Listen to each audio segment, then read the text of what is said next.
தமிழகம் எங்கும் கிளைகள் கொண்ட Annamal institute of hotel management and hospital management படிப்பில் சேர்வதற்கான அட்மிஷன் நடைபெறுகிறது.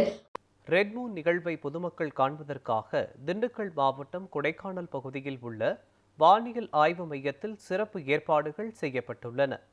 இதுகுறித்து வானியல் ஆய்வாளர் கார்த்தி அளித்த பேட்டியை தற்போது பார்க்கலாம். வரைக்கும் அந்த 1:30 வரைக்கும் பார்த்தீங்கன்னா 10 to 1:30 நீங்கள் அந்த டார்க் ரீஜியன் அந்த ஷேடோ வந்து பார்க்கலாம். இதுதான் லூனார் எக்லிப்ஸ்.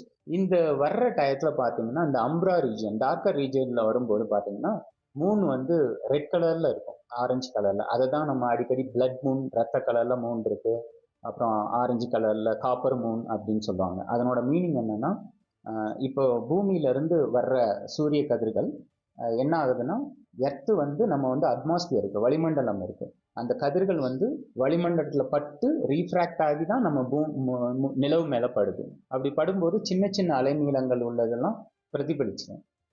ஆனால் லாங்கர் வேவ் லென்த், அதிகமான அலைநீளம் வந்து மட்டும்தான் நம்ம நிலவு மேலே படும். அலைநீளம் அதிகமாக உள்ளதுன்னு பார்த்தீங்கன்னா சிவப்பு கதிர்கள். ஸோ இது படும்போது அதனால தான் மூன் வந்து காப்பர் மூனோ இல்லை பிளட் கலர் மூன் சொல்கிறோம். மற்றபடி வேற எந்த ரீசனும் இல்லை. ஸோ இது வந்து எப்பயுமே ஒரு டோட்டல் எக்லிப்ஸ் நடக்குதுன்னா கிட்டத்தட்ட 2.5 வருஷம் அதே இடத்துல நடக்கிறதுக்கு சான்சஸ் இருக்கு. அடுத்த நிகழ்வு நடக்குதுன்னு பார்த்தீங்கன்னா இது 2028 டிசம்பர் மாதம் நடக்கும். கரெக்டாக 31st நியூ இயர் டயத்தில் பார்க்கலாம். ஸோ இது வந்து ஒரு இயல்பான வானத்தில் நடக்கிற ஒரு ஷேடோ பிளே தான், நிழல் விளையாட்டு தான். அதை வந்து எல்லாரும் பார்க்கலாம். ஒரு காலத்தில் தெரியாத பட்சத்தில் மக்கள் திடீர்னு அது மறைக்கும் போது அதனால அவங்க மூட நம்பிக்கையாக மற்ற விஷயங்கள்லாம் நினச்சி பயந்துருக்காங்க. இப்போ வந்து நமக்கு அது ஏன் நடக்குது, எதுக்கு நடக்குதுன்னு சொல்லிட்டு தெரியும். ஸோ இது அனைவருமே வெளியே வந்து பார்த்து என்ஜாய் பண்ணலாம். இதை டெலஸ்கோப் மூலியமாகவும் நீங்கள் பார்க்கணுனாலும் பார்க்கலாம், வெறுங்கண்ணாலையும் பார்க்கலாம்.